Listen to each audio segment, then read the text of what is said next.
Bismillahirrahmanirrahim. Alhamdulillahilladzi an'amana bi ni'matil iman wal islam. Asyhadu an la ilaha illallah wahdahu la syarika lah wa asyhadu anna sayyidana wa maulana nabiyyana Muhammadan abduhu wa rasuluhu la nabiyya wa la rasula ba'dah. Allahumma shalli ala sayyidina Muhammadin al-fatih lima ughliqa wal khatim lima sabaq ناصر الحق بالحق والهادي إلى صراطك المستقيم وعلى آله حق قدره ومقداره العظيم. أما بعد فيا عباد الله أوصيكم جميعا ونفسي بتقوى الله وبطاعة رسول الله صلى الله عليه وسلم فقد فاز المتقون. رب اشرح لي صدري ويسر لي أمري واحلل عقدة من لساني يفقهوا قولي. Alhamdulillah, bersyukur kita kepada Allah Subhanahu wa taala yang dimana sore hari ini kita semua masih diberikan nikmat, utamanya nikmat iman wal Islam, nikmat sehat walafiat, nikmat panjang umur, sehingga kita bisa berkumpul kembali untuk melanjutkan kajian rutin kita, yaitu berkaitan dengan rumah tangga. Mudah-mudahan berkumpulnya kita di tempat ini menjadikan sebab turunnya rahmat dan barakah dari Allah Subhanahu wa taala. Segala doa, keinginan, hajat dunia akhirat kita diijabah oleh Allah Subhanahu wa taala. Mudah-mudahan kita semua menjadi orang-orang yang istiqomah di jalan Allah Subhanahu wa taala. Amin ya rabbal alamin. Shalawat dan salam senantiasa kita curah limpahkan kepada panutan kita, suri tauladan kita, yaitu Habibuna wa Nabiyuna Muhammad sallallahu alaihi wasallam, kepada para keluarganya, para sahabatnya, dan mudah-mudahan kita semua menjadi umat kecintaan dan kebanggaannya Rasulullah sallallahu alaihi wasallam. Amin ya rabbal alamin. Ibu-ibu rahimakumullah, kita lanjutkan kembali kitab Uqudul Hujjah, yang mana pada ahad yang lalu kita sudah membahas tentang tata cara untuk berjima, berikut dengan doa-doa yang mesti kita ucapkan ketika mau berjima. Sekarang kita lanjutkan. Bismillahirrahmanirrahim. Qala musannif rahimahullahu ta'ala. Amin. Wa la tasuma ay tatawwu'an ghaira arafata wa asyura. Dan hendaklah perempuan itu tidak berpuasa, maksudnya berpuasa pada selain hari Arafah dan Asyura, illa bi'idnihi, kecuali ada izin dari suami.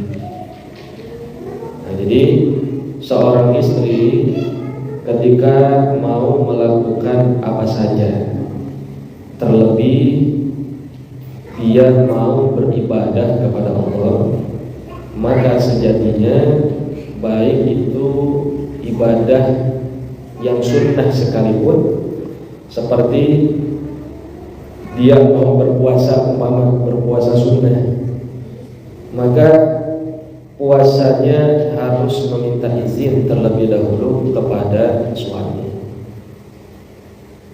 Padahal kan itu ibadah itu sebetulnya sangkut pautnya kan sama Allah kan. Nah, cuman Allah ikat di situ utamanya puasa sunnah. Maka ketika seorang istri dia mau berpuasa, puasa sunnah, mau puasa Arafah, mau puasa Asyura, puasa Muharram, puasa apa saja yang hukumnya sunnah, maka harus mempunyai izin dari suaminya. Fa'in fa'alat ja'at wa 'atashat wa la yuqbal shaum minha. Maka jika seorang istri dia mengerjakan puasa sunnah tersebut tanpa ada izin dari suami, maka dia hanya mendapatkan yang namanya lapar dan haus saja. Sedangkan puasanya tersebut tidak diterima oleh Allah Subhanahu wa ta'ala. Sekali lagi, jika seorang istri dia melakukan puasa sunnah tanpa ada izin dari suami, maka si istri tersebut hanya mendapatkan haus dan lapar saja, dan sedangkan puasanya tidak diterima oleh Allah Subhanahu wa Ta'ala. Ini bisa diperhatikan ya. Jadi mau puasa Senin Kamis, puasa Daud, puasa apapun yang hukumnya sunnah, maka terlebih dahulu harus meminta izin kepada suami. Kalau wajib mah sudah disepakati lah, itu nggak bisa diotak-atik. Tapi kalau yang sunnah mesti bicara dulu, mesti izin dulu sama suaminya. Karena khawatir di dalam perjalanan puasa si istri tadi, meskipun puasanya puasa sunnah, ternyata umpama suaminya tuh ya memang setiap harinya ada di rumah, tidak sebagai pekerja kantoran umpama. Nah, ketika suaminya mau di sini paham nggak maksudnya? Ketika suaminya lagi mau kepengen gitu, sedangkan istrinya lagi puasa, maka sebagai seorang istri dia harus merelakan puasa sunnahnya itu demi untuk memenuhi kebutuhannya suami. Paham ya? Jadi mesti ngomong kalau begitu enak banget ya jadi suami. Ya memang hukumnya begitu. Jadi hukumnya memang begitu. Nah, makanya anak sering bilang kalau kita mau memahami hukum yang ada di dalam syariat agama ini, terlebih dahulu yang harus dikedepankan itu harus yakin dulu dengan hukum itu. Harus yakin mantap dengan hukum itu, dan dia harus diterima secara sepenuh hati. Jadi jangan langsung diterima dengan akal, karena kalau dengan akal nanti bahaya, rusak nanti ke sana. Jadi ketika kita mau menerima hukum yang itu kaitannya dengan syariat agama ini, maka hati dulu yang terlebih dahulu harus menerimanya, dan menerimanya pun harus sepenuh hati dengan penuh keyakinan. Nah, baru setelah itu boleh dipikirkan kenapa Allah menghukumi hukum ini begini umpama, kenapa Allah menghukumi hukum ini begini umpama. Nah, baru boleh dipikir setelah hatinya dulu yakin. Tapi kalau langsung akal yang menerima, pikiran kita yang menerima tanpa hati menerima, nanti bahaya ke sana. Makanya banyak orang liberal menjadi liberal itu begitu dia, tanpa meyakini terlebih dahulu ajaran syariatnya itu. Kalau Ahlussunnah wal Jamaah nggak begitu, yakini dulu hukumnya. Setelah itu baru ditafakurkan, dipikirkan. Jadi jangan dibalik, dipikir dulu baru diyakini, jangan begitu. Nah iya, kalau hasil produk pikirannya benar, hati bisa menerima. Tapi kalau hasil produk pikirannya itu salah, hati nerima nggak kira-kira? Nggak bisa. Contoh, peristiwa Isra Mi'raj ini peristiwa yang agung, peristiwa yang besar, peristiwa yang dahsyat. Minal Masjidil Haram ilal Masjidil Aqsa, dari Masjidil Haram menuju Masjidil Aqsa, yang mana Nabi melakukan peristiwa Isra Mi'raj ini hanya dengan sekejap saja. Bahkan kedipan mata pun masih kalah dengan kecepatan yang dilakukan oleh Rasulullah ketika Isra dan Mi'raj. Nah, makanya kan kita kalau ngedip begitu kan cepat kan ya. Nah ini lebih cepat dari itu Isra Mi'raj itu. Nah ketika peristiwa ini terjadi, kemudian terlebih dahulu akal kita yang harus menerima, nyampe nggak kira-kira akal kita? Jangan dipikirin dulu udah ada pesawat dan lain sebagainya. Kira-kira akal kita nerima nggak? Masjidil Haram ke Masjidil Aqsa sekejap saja. Sedangkan kalau pakai onta itu kurang lebih 3 bulan. Tapi ini Nabi, ketika itu Nabi ada di tempat tidurnya. Selesai Isra Mi'raj itu tempat tidur Nabi masih hangat. Berarti kan sebentar banget kan ini peristiwa ya. Nah kalau kita pikir dulu pakai akal, nerima nggak kira-kira? Pakai akal nih, jangan pakai yakin dulu. nerima nggak? Nggak bakal nerima. Nggak mungkin lah. Sebegitu dahsyat itu peristiwa umpama kalau pakai akal. Nah, tapi Ahlus Sunnah wal Jamaah, ajaran kita Ahlus Sunnah wal Jamaah mengajarkan harus yakin dulu, hati dulu yang harus dikedepankan. Keyakinan dulu, keimanan dulu, kepercayaan dulu yang harus didahulukan. Nah, baru setelah keimanan ada, keimanannya yakin, hatinya sudah yakin, nah baru boleh kita untuk mentafakurinya, memikirkan hal tersebut. Paham ya? Nah, begitupun dengan hukum-hukum yang terjadi di dalam ajaran agama Islam ini, yang mana sebagai seorang istri dia harus taat, tunduk, patuh terhadap suami dalam berbagai hal, juga dalam hal ibadah. Ya kan? Puasa kan ibadah kan? Nah, sebetulnya kan ini ibadah hubungannya sama Allah sebetulnya. Tapi Allah ikat di situ. Bagi perempuan ketika dia melaksanakan puasa sunnah, bilang dulu sama suaminya. Itu. Karena yang namanya, mohon maaf, jima itu nggak bisa ditunda. Bisa nggak? Kalau udah kepengen nih laki-laki lagi kepengen begitu, terus kagak, mohon maaf, nggak kesalurin begitu, punya nggak? Punya nggak? Punya gitu, udah muncak begitu, nggak bisa ditunda, ditahan tuh nggak bisa. Iya kan?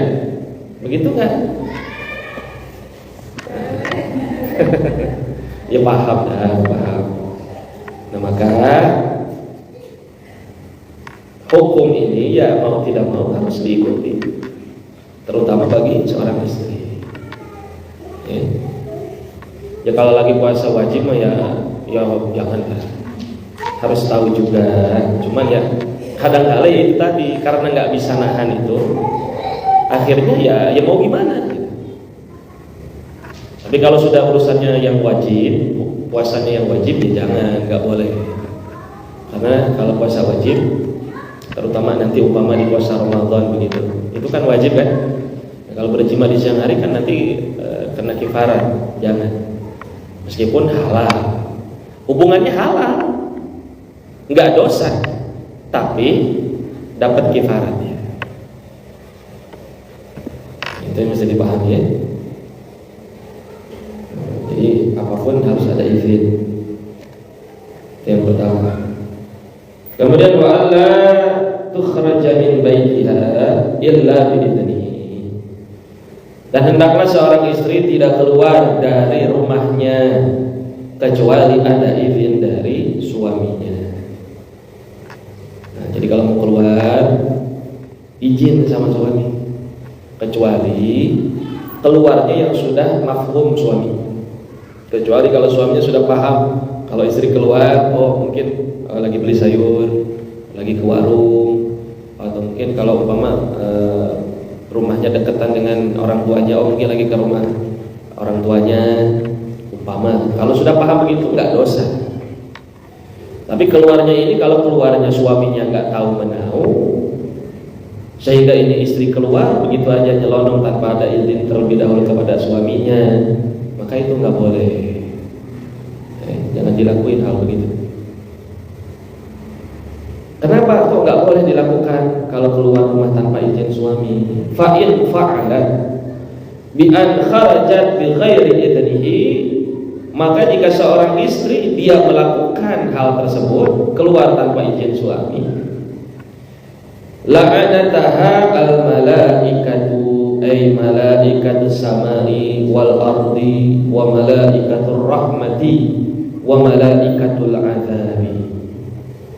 Maka kalau istri keluar tanpa izin suaminya, malaikat akan melaknat kepada si istri tersebut, baik itu malaikat langit, malaikat bumi, malaikat rahman, juga malaikat azab.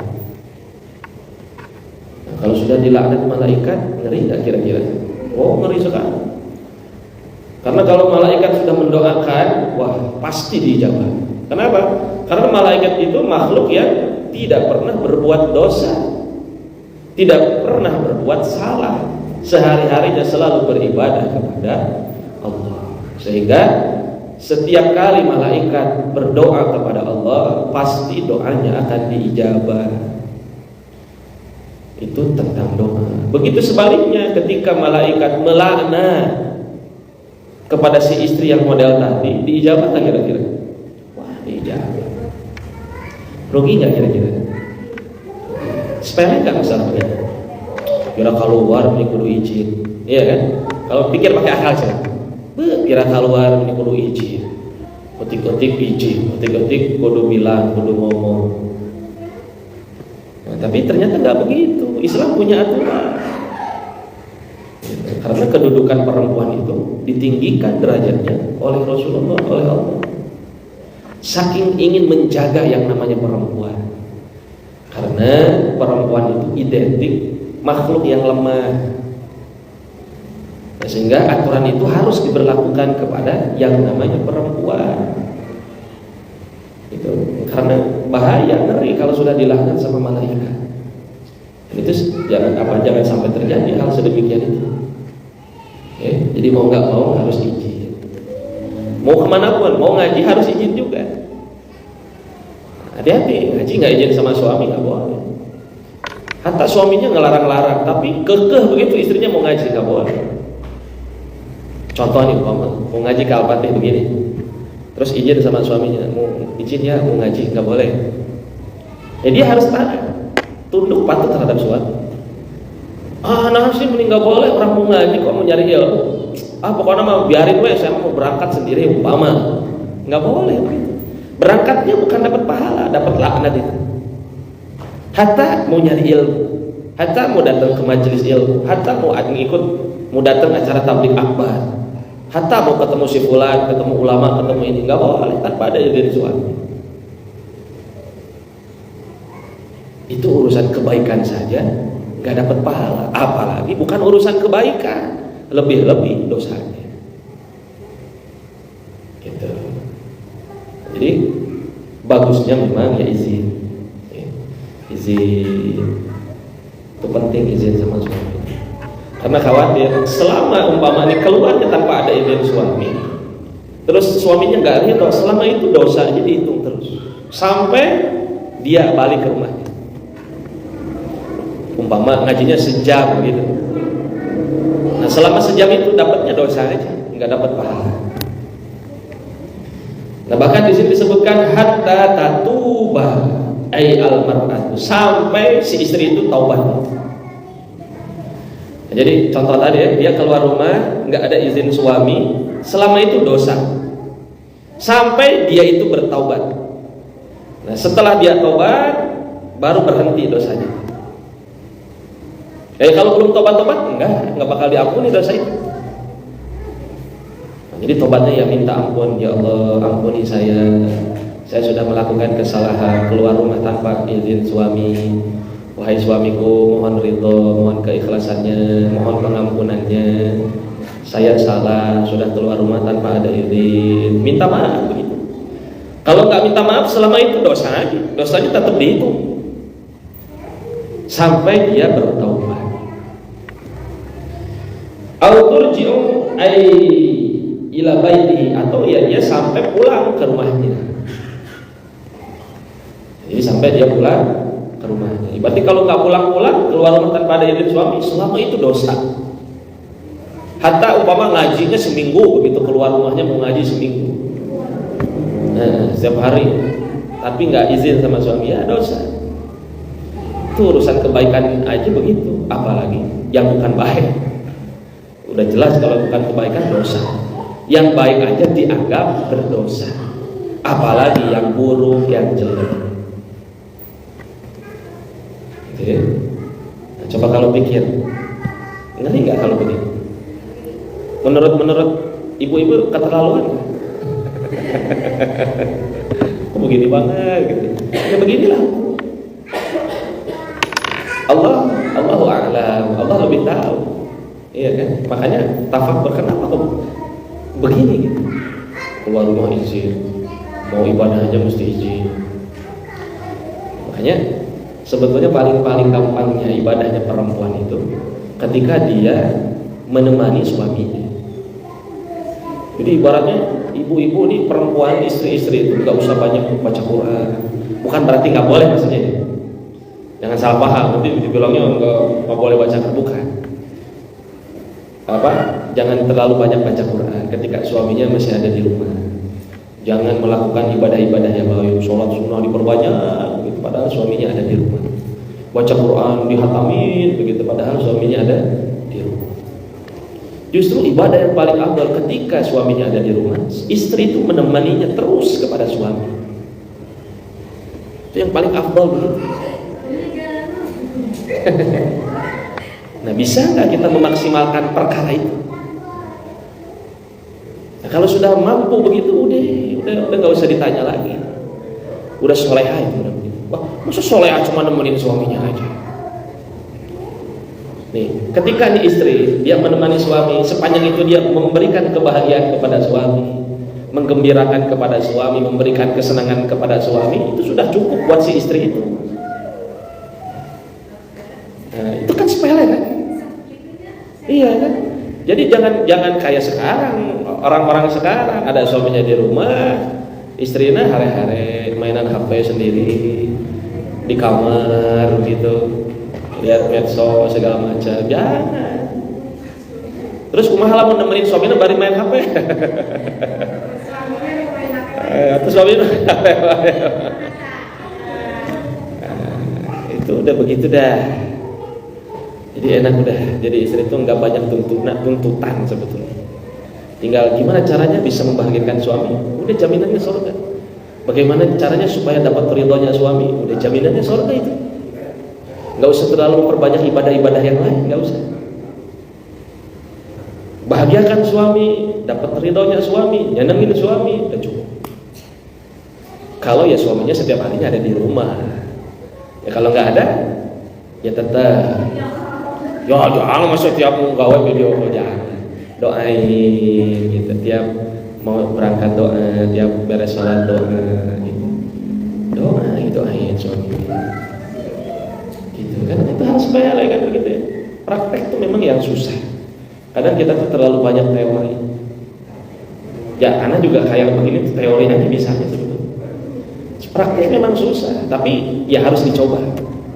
Coba sedikit-sedikit, pelan-pelan, saling menasehati, saling mengingatkan, saling harus sering diajak bermusyawarah antara suami dan istri. Jangan sampai tinggal satu rumah kayak musuh. Ada itu begitu itu. Suami sama istri tinggalnya serumah, udah suami istri, tapi masih kayak musuh. Jangan sampai begitu. Jadi tanamkan keindahan di dalam rumah tangga. Oh itu indah.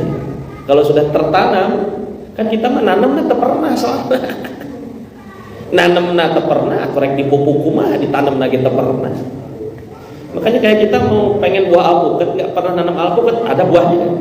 Nggak, orang nggak pernah tanam. Ayo, nanamnya bagaimana? Kasih tahu dulu. Nasehatin, saling menasehati, saling mengingatkan, saling ngasih tahu. Nah setelah satu sama lain sudah tahu bersama, ayo kita wujudkan bersama. Itu berkomitmen. Di antara suami istri itu harus punya komitmen. Itu penting. Kalau nggak punya komitmen, nanti rumah tangga bisa enaknya. Ya, syukur-syukur kalau punya schedule bagus, harian, itu lebih bagus. Kita kan jarang begitu kan, mungkin di awal aja kayaknya dah bikin schedule nih, tempel doang. Nggak pernah dikerjakan.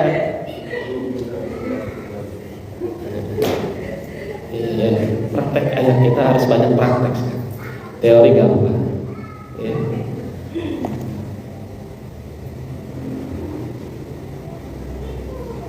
Nah, jadi tadi ya, istri mau keluar harus ada izin dari suami. Kalau tidak ada izin, sepanjang itu dosa. Maka untuk memberhentikan dosa tersebut, dia harus bertaubat. Kemudian wa in kana ay az-zawju zaliman biman'i khurujiha. Dan jika suaminya itu zalim, dengan mencegah keluarnya si istri. Contoh, mau ngaji ya, nggak boleh, pokoknya nggak boleh ngaji. Zolim nggak itu suami? Zolim. Tapi zolimnya suami kepada istri nggak dosa. Bimani khurujiha, dengan sebab mencegah keluarnya itu nggak dianggap dosa. Pokoknya nggak boleh ngaji, titik, umpama begitu. Sampai marah-marah begitu, pokoknya temenan keluar, cicing we di dia. Kan zolim itu begitu kan? Tapi nggak dianggap dosa. Umpama istrinya nggak nerima begitu, didengin tuh, keluar mah keluar. Sepanjang dia keluar, dosa si istri. Meskipun suaminya tadi sudah berbuat zalim kepada istrinya karena mencegah untuk keluar rumah, tapi ya tetap yang namanya suami juga harus bijak. Nggak boleh juga istri punya istri dikerem di kamar, jangan. Pokoknya temenan keluar, cicing we di dia, kumah urang we, ya jangan begitu juga, kasihan. Istri juga manusia, bukan robot.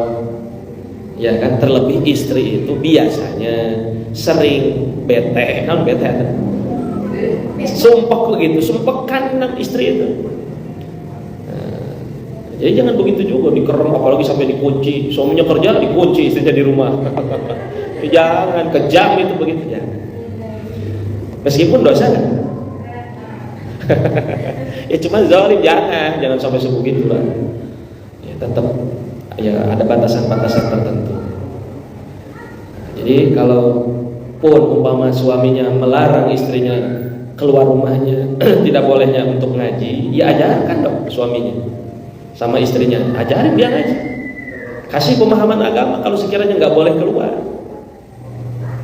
Itu makanya secara umum biasanya istri-istrinya ulama itu jarang dibawa biasanya. Ya, dia pokoknya di rumah aja. Terus adapun umpama ada jadwal pengajian itu jarang disuruh keluar ya. Karena udah cukup sama suaminya. Jarang datang ke tabligh apa, jarang datang ke pengajian A, B, C, jarang. Karena ya suaminya ulama udah cukup. Orang udah diajarin kok sama suaminya sendiri. Terkecuali kalau suaminya dia nggak paham tentang agama, nggak bisa ngajarinnya, nggak bisa ngasih tahu, nggak bisa nasihatin, baru suruh nyari ilmu. Bareng-bareng, ayo suaminya juga ajar nyari ilmunya. Jangan istrinya suruh nyari ilmu, ari manehanana teu. Jangan, kan lu pintar istrinya. Sedangkan pemimpin itu siapa? Suami. Ar-rijalu qawwamuna 'alan nisa. Gitu ya. Jadi suami harus bijak juga. Jangan terlalu mengekang kepada istri. Harus memahami situasi kondisi lah. Ada kalanya ini harus keluar, ada kalanya ini jangan keluar. Dan yang jadi istri ya harus sam'an mato'atan, enggak usah ngelawan atau enggak usah mempertanyakan. Kenapa sih beli teman kalau nggak usah, cukup aja. Itu ya. Fa'in kharajat biidnihi, maka jika seorang istri dia keluar dengan izin suami, umpama nih diizinin sama suami buat keluar rumah boleh. Famuhtafiyatun fi hayati rathatin. Jadi kalau istrinya dia diizinkan sama suaminya untuk keluar rumah, maka keluarnya si istri itu dia harus menyamar fi hayati rathatin, dengan baju ya kalau di sini sih baju yang jelek gitu, baju yang usang, maksudnya sederhana lah begitu kalau mau keluar rumah. Jadi dia keluar rumahnya istrinya sendirian begitu tanpa ada dari suami, keluarnya bajunya baju sederhana aja. Nggak usah baju yang cakep, terus dandan begitu, pakai lipstick, shadow, wah segala macam, kayak kondangan gitu. Jangan begitu, pakai pakaian sederhana aja. Kalau diizinkan suaminya. Kemudian tatlubul mawadi'al khaliyata duna syawari'i wal aswaqi. Begitu juga kalau dapat izin dari suaminya untuk keluar rumah, maka si istri ini dia harus nyari jalanan yang sepi. Duna syawari, bukan jalan raya. wal aswaqi dan pasar. Jadi mentang-mentang suaminya ngizinin begitu, dia keluar rumah seenaknya aja, biar dilihat orang begitu, jangan, nggak boleh. Ya kalau jalanan sepi di sini bukan maksudnya jangan jalanan sepi nggak ada orang sama sekali, bukan. Karena justru zaman sekarang jalanan sepi itu malah berbahaya. Dan bahkan sekarang lagi rame kriminal itu, mohon maaf, begal PD itu lagi rame sekarang. Tahu maksudnya itu? Begal payudara. Ini sekarang lagi rame. Jadi perempuan jalan sendirian, terus ada laki-laki naik motor langsung begitu. Hati-hati, sekarang lagi ramai begitu, terutama di Jabodetabek. Jadi harus hati-hati, karena kalau keluar sendirian harus hati-hati. Makanya kalau di Arab, terutama Mekah Madinah tuh, perempuan itu nggak ada yang berani keluar sendiri. Khusus Mekah Madinah, di luar itu banyak yang sendiri. Karena di Mekah Madinah itu ketat ya, aturannya ketat. Beda sama di luar Mekah Madinah. Terlebih di Jeddah. Jeddah itu udah campur aduk deh. Bahkan di Jeddah ya sudah biasa ya. Orang kafir aja boleh masuk. Perempuan nggak dihijab itu udah biasa. Banyak sekarang itu. Terlebih orang-orang kita tuh kadang-kadang TKW itu begitu. TKW di Arab, terutama dia kerjanya di Jeddah, itu jarang ya pakai jilbab, pakai hijab, jarang pakai cadar, dia dibuka terus nggak pakai kerudung gitu. Udah banyak sekarang, ngeri ngeliat. Jadi harus hati-hati. Kemudian muhtarizatun min ayyasma gharibun sautaha. Dan juga si istri itu dia harus menjaga dari mendengarnya orang kepada suaranya. Jadi jalan sendiri nyanyi-nyanyi begitu di jalan ya. Jadi orang lain itu jangan sampai tahu suara dia. Au ya'rifaha bi syakhsiha, atau juga mengenalinya seseorang kepada si istri itu. Jadi bagusnya jangan sampai ada yang tahu kalau keluar rumah. Bagusnya, cuman kan nggak bisa di kita ini. Keluar rumah nggak dilihat orang itu nggak bisa. Wala tata'arrafu ila sadiqin ba'iha. Begitu juga ya tidak boleh ada yang mengenali teman suaminya. Nggak boleh juga.